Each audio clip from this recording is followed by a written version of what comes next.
Right, in this video I'm going to talk about some of the things that we use in epidemiology. Okay, the very first thing is absolute risk reduction. How do we find out that? What is this and how do we find out this? Let us suppose that D is the disease group, E is the exposed group to the disease, okay, with disease or maybe exposed to some treatment, right? And not E is the non-exposed group. That wiggle and then E is the non-exposed group or untreated group or control group, you can think of. The probability of disease in exposed group is written as PD/E, right? So the probability of disease in the exposed group, probability of disease given that he is exposed, okay, is called absolute risk. It is called absolute risk. Okay, now the absolute value of the difference. So this is the probability of disease in exposed group. This is the probability of disease in non-exposed group, right? This is like that wiggle is work as a non. So probability of disease in exposed group, and this is the probability of disease in non-exposed group. Okay, so this is the absolute risk of exposure.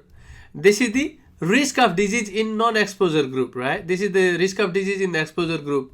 This is the risk of disease in non-exposure group. If you find out the difference between these two, probability of disease in exposure group minus probability of disease in non-exposure group or non-treated group, you can think. If you find out the absolute value of the difference, then it is called the absolute risk reduction. Okay, this is for the you can think of if E is the treated group, then non-treated group, treated group. So the probability of disease in treated group minus probability of disease in non-treated group is basically the absolute risk reduction of the treatment. Okay, you can think of that way. So this is the ARR, absolute risk reduction. This is the formula we got. Okay, let us talk about this example. In a study of polio vaccine, 33 out of 200,745 taking Salk vaccine developed paralytic polio. So 33 out of these many vaccinated developed polio, but 115 out of 201,229 taking placebo, meaning these are the control group or non-exposed to the treatment, right? They got the disease. So with vaccination, 33 out of these. Without vaccination, 115 out of this got the polio. Find the absolute risk reduction of the polio vaccine. See, the probability of polio given that vaccinated is 33 out of that, right? You see that? 33 out of that. And the probability of polio with no vaccine is 115 out of that. So what is the absolute risk reduction? Is this minus that absolute value is 0.000407. This means there is about 0.0407% fewer events of polio for subjects treated with the vaccine than the subjects given placebo. Okay, so similarly you can do this one. So this is the similar case. Okay, the other one is the similar case. You can do that. So another thing is the relative risk ratio. So if you want me to do this, it is like, suppose that a well-designed randomized control trial of 100 children with a particular disease found that 20 of the control group develop bad outcomes compared to 12 out of 120. Look at this, receiving the treatment. So if you want to, it is very much similar, right? So what you can do is probability of bad outcomes given that they were receiving the treatment, right? It is 12 out of 120. Probability of bad outcome given that control group or non-receiving the treatment, non-treated, right? It is 20 out of 100. So what is the absolute risk reduction? Is absolute value of 12 over 120 minus 20 over 100, right? You use calculator, whatever you find is the final answer. All right. The next one is the relative risk, also called risk ratio. Commonly used in epidemiology to measure the association between the treatment and the response. Also known as the risk ratio. Let us look at that. The relative risk or the risk ratio is defined as the ratio of probabilities of disease in treatment group and the control group. You see that? Here we subtracted, but you take the ratio of this divided by that. Okay? For the risk ratio, you take the ratio of the treatment group divided by the non-treated group. A probability of disease or the bad outcomes or whatever. in the treated divided by the non-treated. Okay. If the risk ratio is 1, then the risk is same for treatment group and control group. If the risk ratio is greater than 1, then there is a greater risk of treatment group compared to the control group. Okay. So let us talk that. All right. So this will be, so in the above polio example, the risk ratio will be this one divided by this one, right? You see that? This one divided by that one.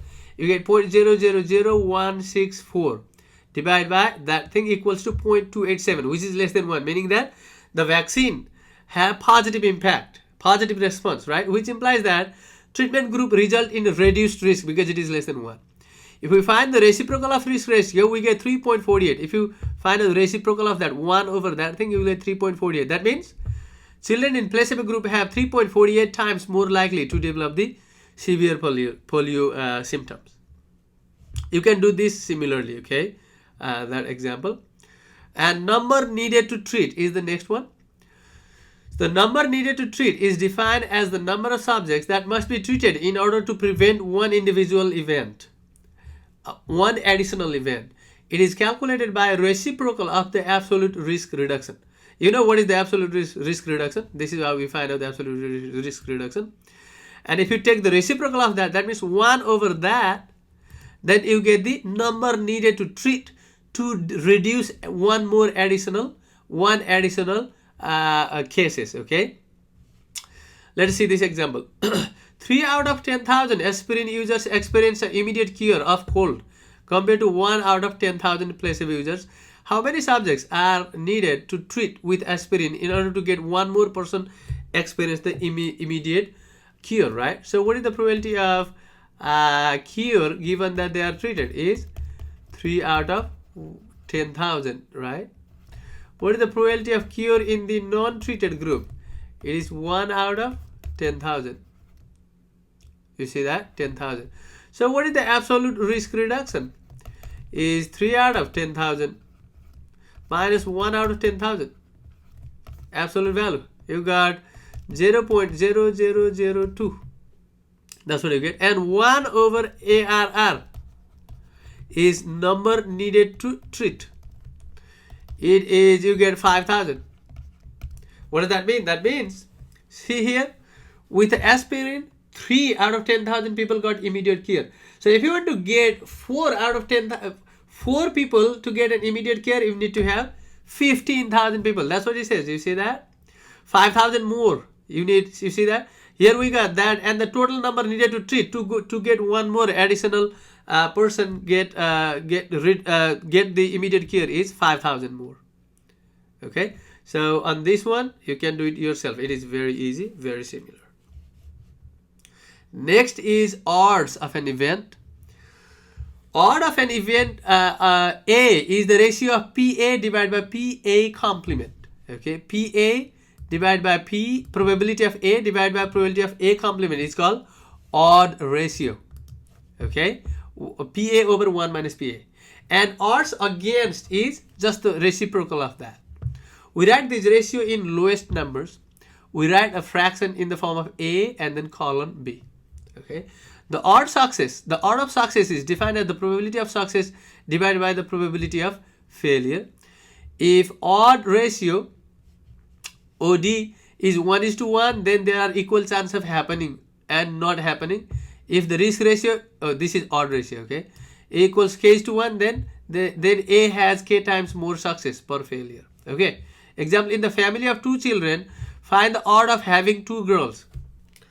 So what is the odd of having 2 girls? Odd of having 2 girls.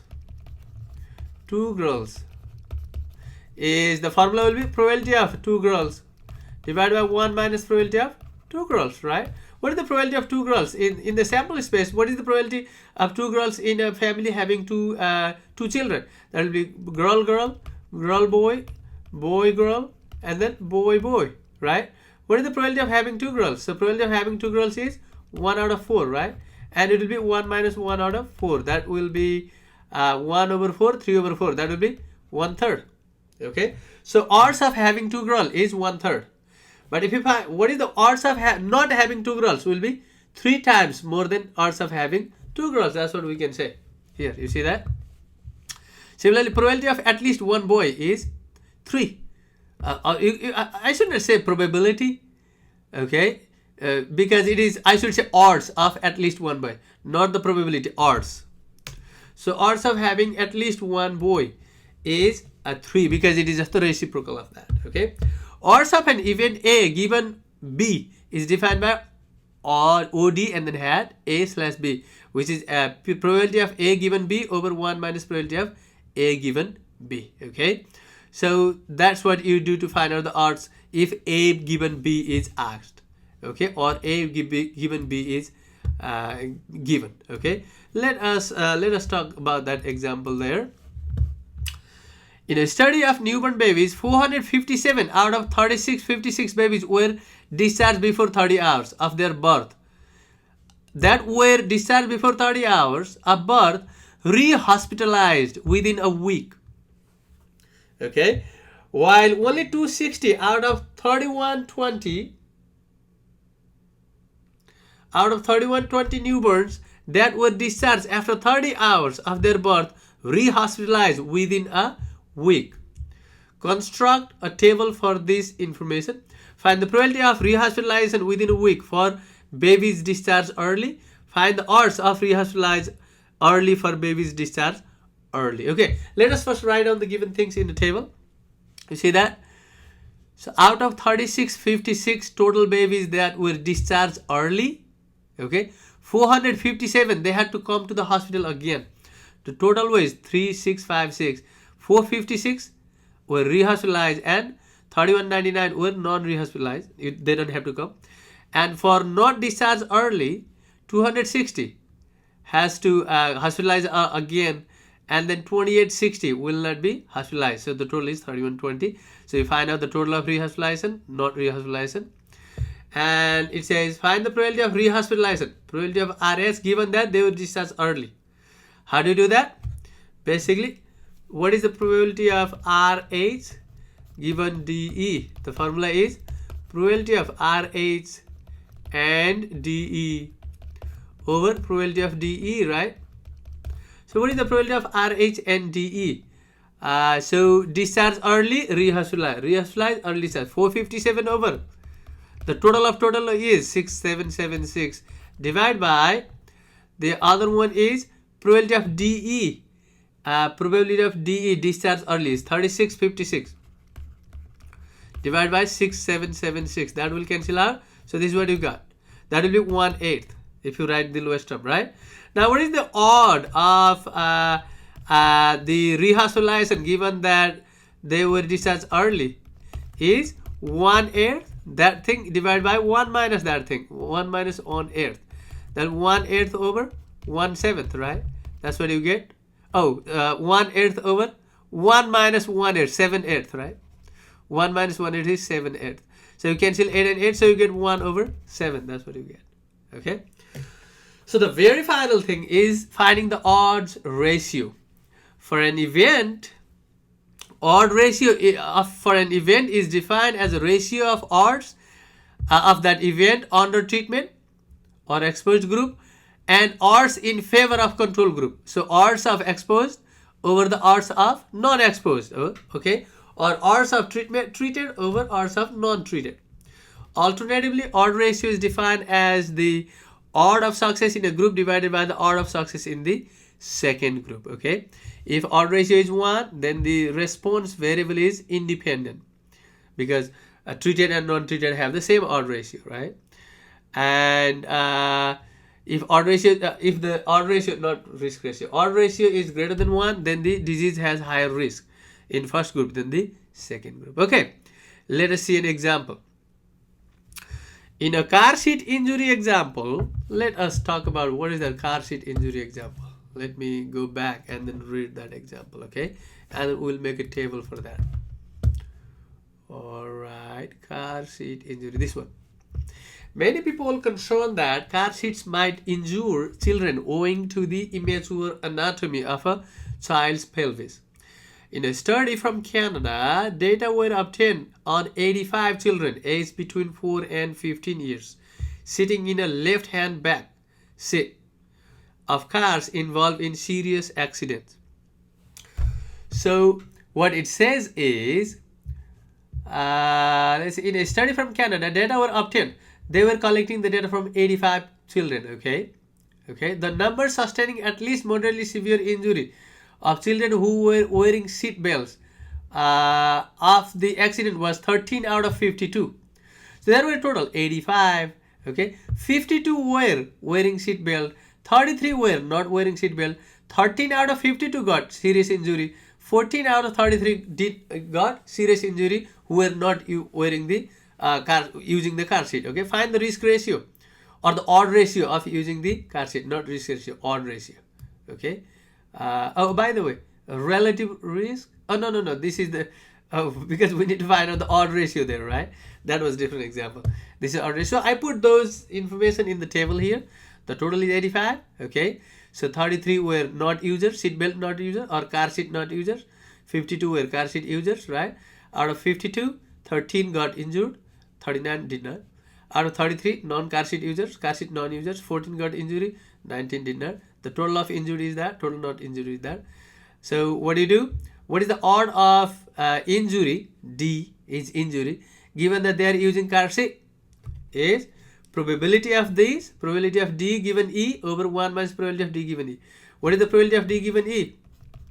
Given E, okay, is probability of D and E over probability of E, right? What is the D and E? D is injured and seat users, right? 13 out of 85, right?